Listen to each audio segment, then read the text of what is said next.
Kabuki, tak terkalahkan. Kabuki, tak terkalahkan. Kabuki, tak terkalahkan. Raungan para penonton menggema berulang kali di seluruh arena pertempuran bawah tanah. Raungan ini tidak lebih buruk daripada saat Henry telah naik ke King of Fighter. Bagaimanapun juga, ini adalah pertandingan berbatas waktu, namun dia hanya membutuhkan setengah jam untuk mengalahkan ke-10 petarung. Staf juga melepaskan kembang api dengan efek elektronik sesuai dengan peraturan, menambah suasana perayaan di arena. Pada saat ini, seluruh arena pertempuran berubah menjadi lautan perayaan. Kabuki luar biasa.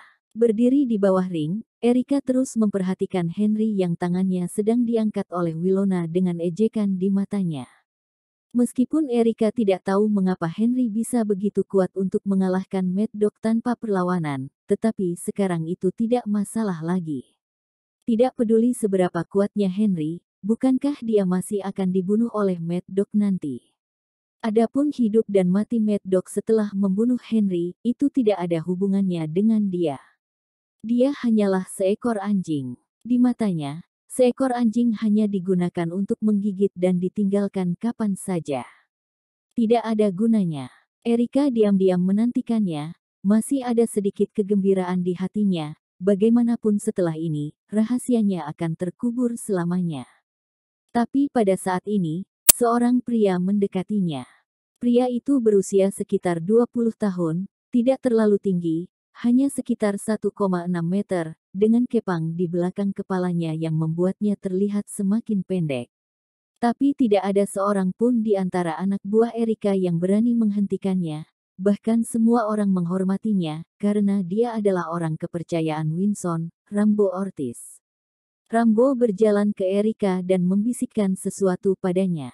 Di atas ring, Mad Dog berhenti saat dia berjalan di belakang Henry. Pada saat yang sama, setengah bilah yang dia sembunyikan di mulutnya juga ditarik keluar dan dijepit di antara bibirnya. Dia siap untuk bergerak, dia akan langsung memotong leher Henry secara mengejutkan. Tapi sebelum melakukan ini, Mad Dog ingin melihat Erika di bawah panggung, wanita yang dia puja di dalam hatinya.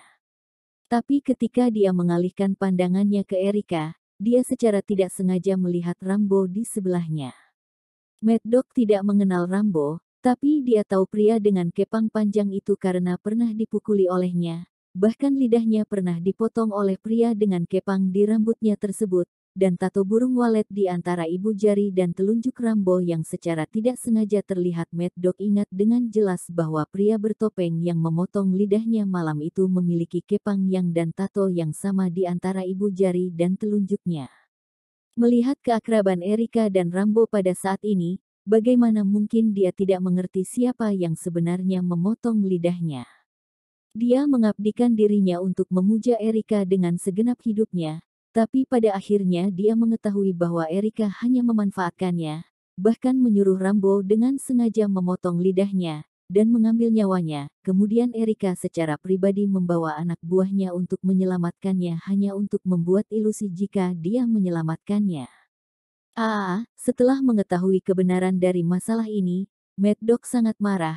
Dia ingin meraung dalam kemarahannya, tapi dia hanya bisa mengeluarkan suara ini tanpa lidah.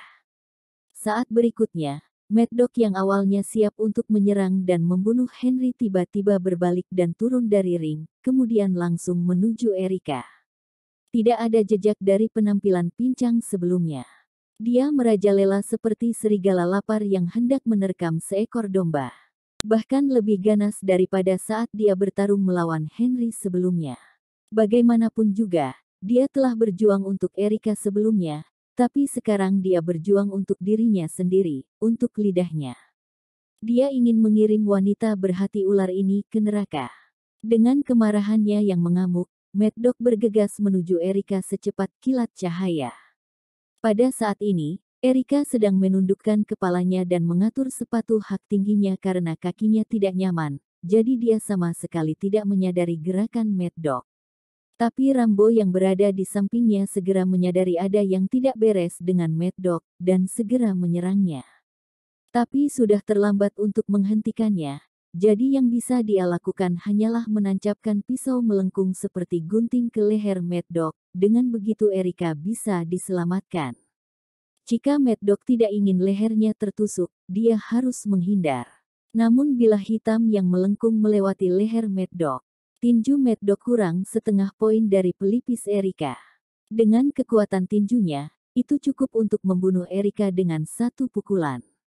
Rambo terkejut dan ingin menyelamatkan Erika, tapi jelas sudah terlambat.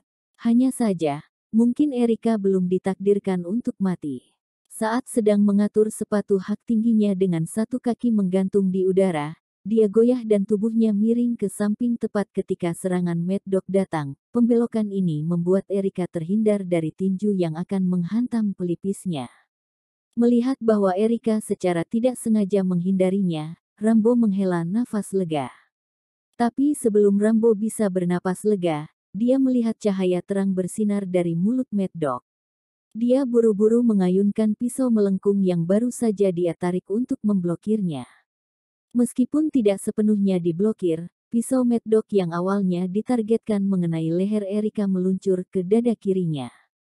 Erika merasakan hawa dingin di dadanya.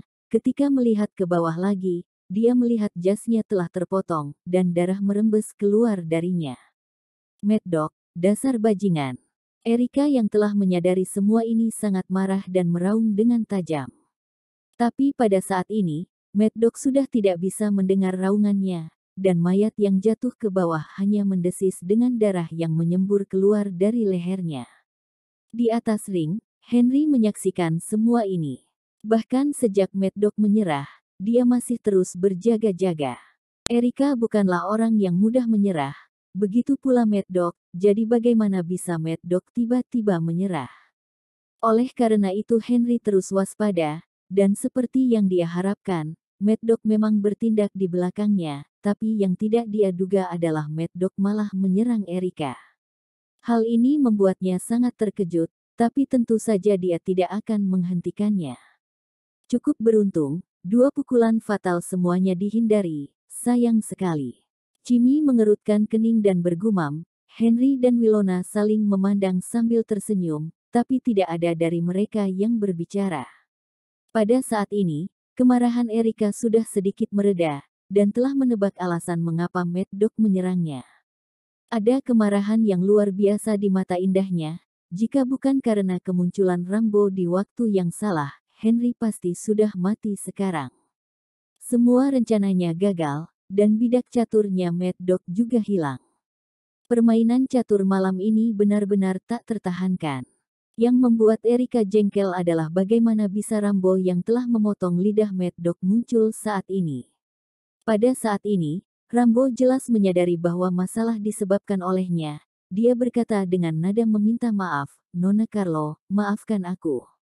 Erika menarik napas dalam-dalam, lalu menggelengkan kepalanya dengan lembut. "Tidak apa-apa, aku tidak menyalahkanmu, ayo pergi." Menutupi dadanya, Erika hendak pergi. Dia tidak ingin tinggal lebih lama lagi, tempat ini membuatnya merasa malu dan marah. Tapi dia adalah VIP Tiger Wong, dengan identitas yang luar biasa, bagaimana mungkin Winona tidak mengantarnya pergi secara langsung. Jadi saat berikutnya, Winona yang turun dari ring berjalan ke arah Erika. Melihat luka di dada Erika yang berlumuran darah, dia merasa ngeri.